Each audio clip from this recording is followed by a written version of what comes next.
इस बात में कोई शक नहीं कि कराची पाकिस्तान का सबसे एक्शन पैक सिटी है। यहाँ दुनिया के सबसे अच्छे लोग भी रहते हैं, लेकिन यहाँ गैंग वॉर्स, माफियाज और इवन सियासी जमातें ऐसी लड़ाइयाँ लड़ती हैं कि नेटफ्लिक्स के सीजन बन सकते हैं। इन्हीं कहानियों में से सबसे अहम कहानी कराची का ऑपरेशन क्लीन अप है। ये वही ऑपरेशन था जिसमें 2 साल कराची की आवाम ने खून की लहरें देखी। ये वो वक्त था जब उस जमात के खिलाफ पाकिस्तान की फौज ऑपरेशन के लिए निकली, जिसे अभी खुद ही लॉन्च किया था। तो आए कराची की इस कहानी को समझते हैं, जिस पे कम से कम बॉलीवुड की कोई फिल्म तो बननी चाहिए। मैं हूं खावर बुखारी। कहानी शुरू होती है 19 जून 1992 को, जब पाकिस्तान के नौजवान वजीर आजम नवाज शरीफ ने उस वक्त के आर्मी चीफ को कंसल्ट किया कि हमें कराची में फौजी ऑपरेशन की जरूरत है। अगले 2 साल इस ऑपरेशन ने ऐसा कहर बरसाया कि हजारों लोगों की जानें गईं या वो मिसिंग पर्संस में आ गए। पहले नवाज शरीफ और फिर बेनजीर के दौर में चलने वाले इस ऑपरेशन ने कराची को इस तरह अफेक्ट किया कि आज तक इस ऑपरेशन की गूंज कराची से खत्म नहीं हो पाई। लेकिन पहले जरा इस कहानी का कॉन्टेक्स्ट समझ लेते हैं, ताकि आपको समझ आ जाए कि ये ऑपरेशन क्यों किया गया और इसकी जरूरत क्यों पेश आई। तो जनाब, कहानी जो है वो जियाउल हक साहब के दौर से शुरू होती है। 1979 में जियाउल हक साहब के दौर में भुट्टो साहब को फांसी दे दी गई। अब इस दौर में पाकिस्तान में बुनियादी तौर पर एक ही कौमी सियासी जमात थी, जो कि थी पीपल्स पार्टी। अगर हम 1977 के इलेक्शंस के नताइज देखें तो पश्तून बेल्ट के अलावा हर तरफ सिर्फ पीपल्स पार्टी ही नजर आती थी। अब जियाउल हक साहब जो थे वो इस्लामाबाद के तख्त पर तो बैठ गए थे, लेकिन मसला ये था कि अगर कोई जमात इतनी पॉपुलर हो तो इलेक्शन नहीं कराए जा सकते। जाहिर है कि अगर इलेक्शन कराते तो एक तो वैसे ही पीपल्स पार्टी बहुत पॉपुलर थी,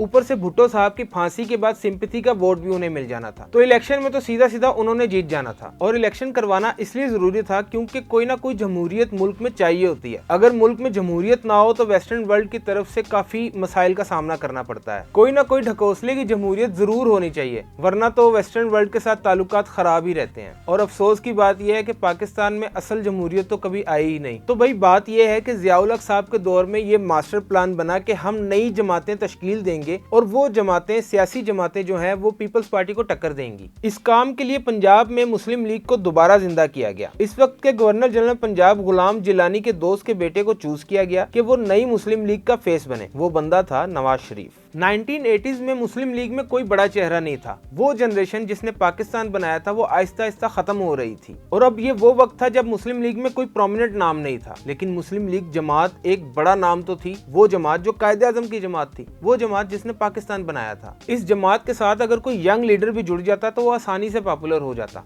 और वो लीडर थे नवाज शरीफ साहब। इसी तरह की गेम कराची में भी चलाई गई। कानूनी मजबूरियों की वजह से हम एक शख्स का नाम नहीं लेंगे, लेकिन आप समझ जाएं हम किसकी बात कर रहे हैं। जी, वही वाले भाईजान। पीपल्स पार्टी का सोर्स पॉइंट और पावर सेंटर सिंध है, इसलिए सिंध में पीपल्स पार्टी के मुकाबले में किसी न किसी को खड़ा करना जरूरी था। नतीजा ये निकला कि सिंध में जो उर्दू स्पीकिंग कम्युनिटी है, माइग्रेंट्स की कम्युनिटी यानी महाजिर कम्युनिटी, इनकी आइडेंटिटी को एक्सप्लॉइट करके एक अलग जमात बनाई जाए। मैं एक बात यहाँ क्लियर करता चलूं कि अगर कोई कम्युनिटी के लोग अपने आप को महाजिर कहलवाना चाहते हैं तो उसमें कोई बड़ा मसला नहीं है, कोई बुरी बात नहीं है। इसका मतलब ये नहीं है कि वो पाकिस्तान के मुखालिफ हैं या पाकिस्तान को तोड़ना चाहते हैं। और आपस की बात है, इस वक्त पाकिस्तान छोड़कर दूसरे मुल्कों में सेटल होने वालों में सबसे ज्यादा पंजाबी पाए जाते हैं। तो जनाब 1984 में एमकेएम बनी। किसने बनाई, लीडर कौन था, वो नाम मैं भूल रहा हूँ। बहरहाल हुकूमत की मदद से बन गई और तेजी से पॉपुलर होती चली गई। हुकूमत की मदद भी थी और जो लीडर था वो भी बहुत अवामी टाइप का बंदा था। बड़े बड़े जलसों में तकरीरें करने स्कूटर पर आ जाता था, जबरदस्त तकरीरें करता था। कोई शक नहीं कि वो बहुत पॉपुलर लीडर था। 1 2 3 कहता था और सब खामोश। हुकूमत और इदारों की मुकम्मल सपोर्ट थी तो जाहिर है पॉपुलर तो होना ही था उसने। मेरा दिल चाहता था कि मैं इस वीडियो में उस लीडर की कोई पुरानी तकरीरें लगाऊं, ताकि जो लोग उसको नहीं जानते वो जान सके कि वो किस तरह का लीडर था। लेकिन मैं क्या करूं, मुझे उस शख्स का नाम ही नहीं याद आ रहा। जब भुट्टो साहब को फांसी दी गई तो भुट्टो साहब के बेटे, बेनजीर के भाई और पीपल्स पार्टी के असल जानशीन मुर्तजा भुट्टो ने एक दहशतगर्द तंजीम कायम की जिसका नाम था अल जुल्फकार। इस तंजीम ने जिया हुकूमत को काफी तंग किया। एक बार तो पीआईए की फ्लाइट ही हाईजैक कर ली और वो जहाज जो हाईजैक हुआ था वो आज लाहौर चबुर्जी में खड़ा है। यानी भुट्टो साहब की फांसी के बाद पीपल्स पार्टी में एक मिलिटेंट कल्चर शुरू हुआ। पीपल्स पार्टी के लोग ये मानने लगे थे कि भुट्टो साहब को एक पंजाबी जर्नैल जियाउल हक ने फांसी दी है और अब हमें उसका बदला लेना है। दूसरी तरफ जियाउल हक साहब पीपल्स पार्टी के ऑटोमेटिकली दुश्मन बन गए थे, तो वो पीपल्स पार्टी को दबाना चाह रहे थे।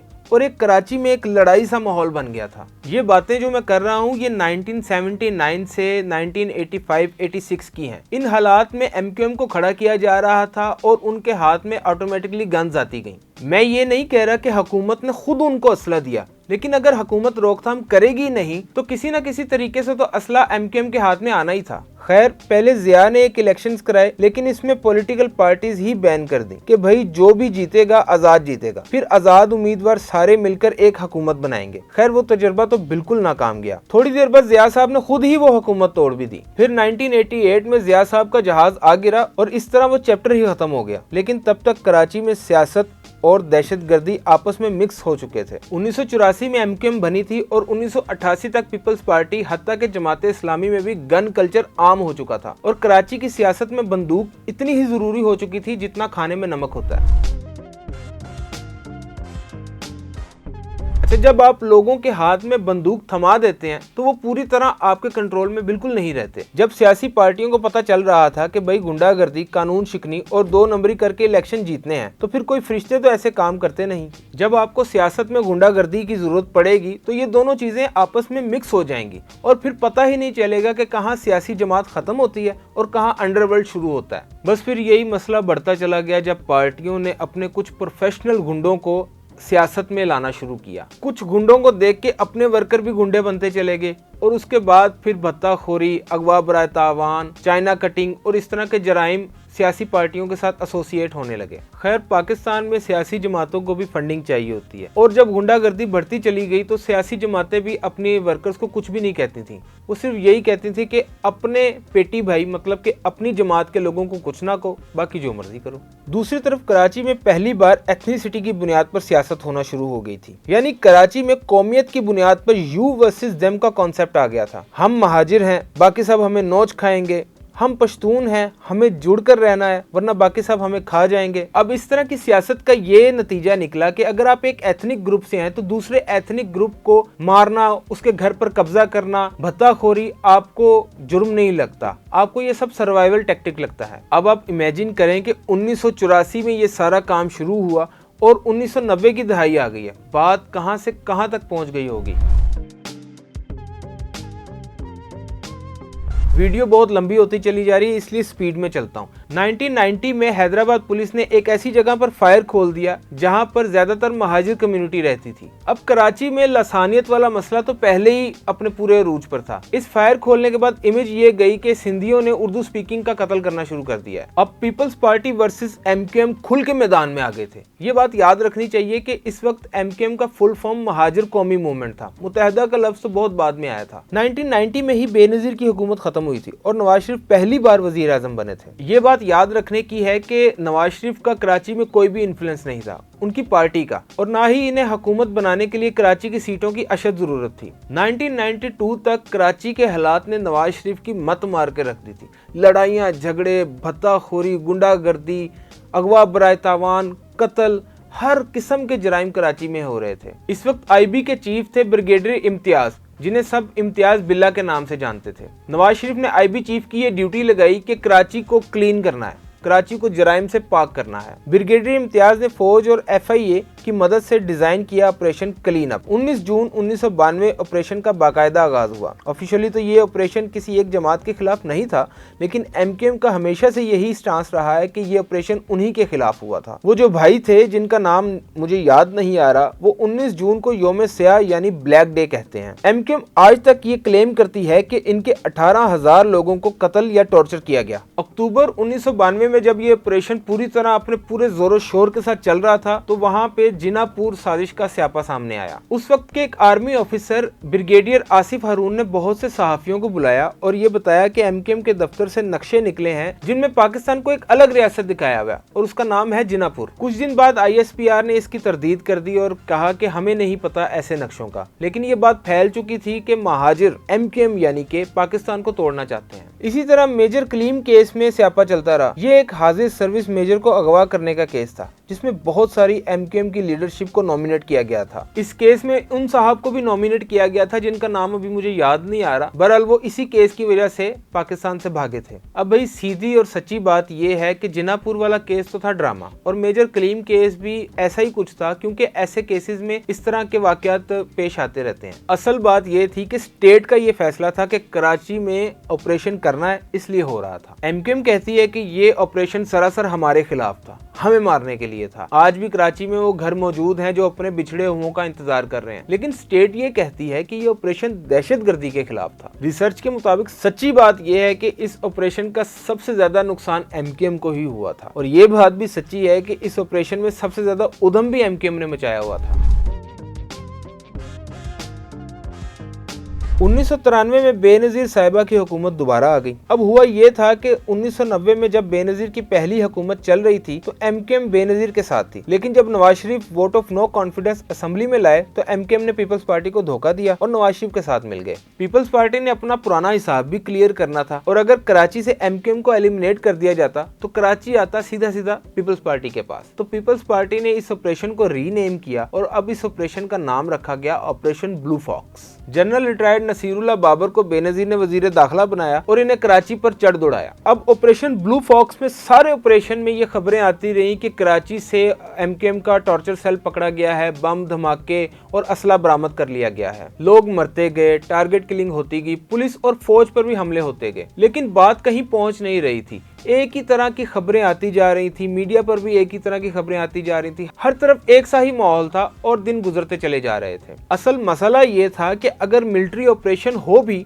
तो साथ साथ सियासी अमल भी तो चलना चाहिए। अगस्त 1994 में ये ऑपरेशन खत्म हो गया, लेकिन महाजिर कम्युनिटी में एक सेंस ऑफ इनसिक्योरिटी छोड़ गया। महाजिर कम्युनिटी को ये लगने लगा था कि चाहे पंजाबी हो, चाहे सिंधी हो, और अब तो पठान भी, इनमें से हमारा अपना कोई नहीं है, ये सब हमारे खिलाफ है। ये सेंस ऑफ इनसिक्योरिटी खत्म करना हुकूमत का काम था, इक्तदार में रहने वालों का काम था, लेकिन ऐसा बिल्कुल नहीं हुआ। कराची के हालात बुरे से बुरे होते चले गए, लेकिन एमक्यूएम आने वाले वक्तों में भी कराची में पॉपुलर रही और अगले 20 साल एमक्यूएम कराची की वाहिद पॉपुलर जमात रही। इस बात से ये तो साफ जाहिर होता है कि आप बंदूक के जोर पर लोगों को दबा तो सकते हैं, लेकिन उनका दिल नहीं जीत सकते।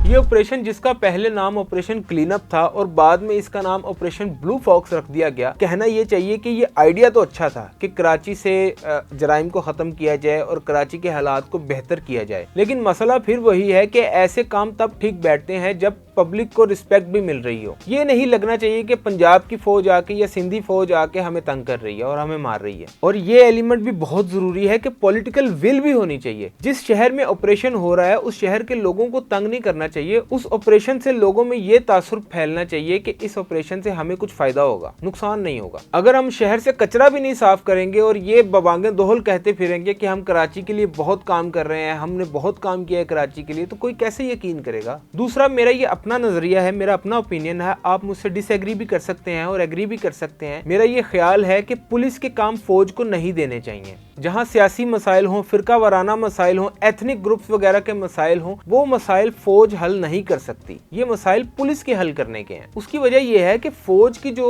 ट्रेनिंग है वो दुश्मन से लड़ने की होती है। जब आप फौज को कहते हैं कि ये मसला हल करो तो वो अपने तरीके से सोचती है, वो टारगेट को डिफाइन करती है और उसे फिर एलिमिनेट करने का सोचती है। अब लोगों के दिलों में अगर आपको लेके मिसकॉन्सेप्शंस हो, मिसअंडरस्टैंडिंग्स हो, तो ये मसला फौज हल नहीं कर सकती। हम पुलिस की कैपेसिटी बिल्डिंग करते नहीं है और अपने करने के काम, स्टेट के करने के काम हम फौज पे थोप देते हैं। उससे ये नतीजा निकलता है कि कुछ देर के लिए तो मामला बैठ जाता है, लेकिन वो मसला बहुत डीप चला जाता है और उसको फिर बाद में हल करना बहुत मुश्किल हो जाता है। खैर, ये मेरा अपना मानना है, क्योंकि मुझे ये लगता है कि फौज को सिर्फ वहां लाना चाहिए जहां आगे कोई दुश्मन खड़ा हो। अपने लोगों के सामने कभी भी फौज को नहीं लाना चाहिए, क्योंकि अगर आप अपने लोगों के सामने फौज को ले आएंगे तो वो फिर अपनी ही फौज के खिलाफ बागी हो जाएंगे। खैर, ये मेरा ऐसा मानना है। अगर आप मुझसे डिसएग्री करते हैं तो मुझे गाइड भी करें। अल्लाह हाफिज़ व नासिर। ये थी हमारी आज की वीडियो।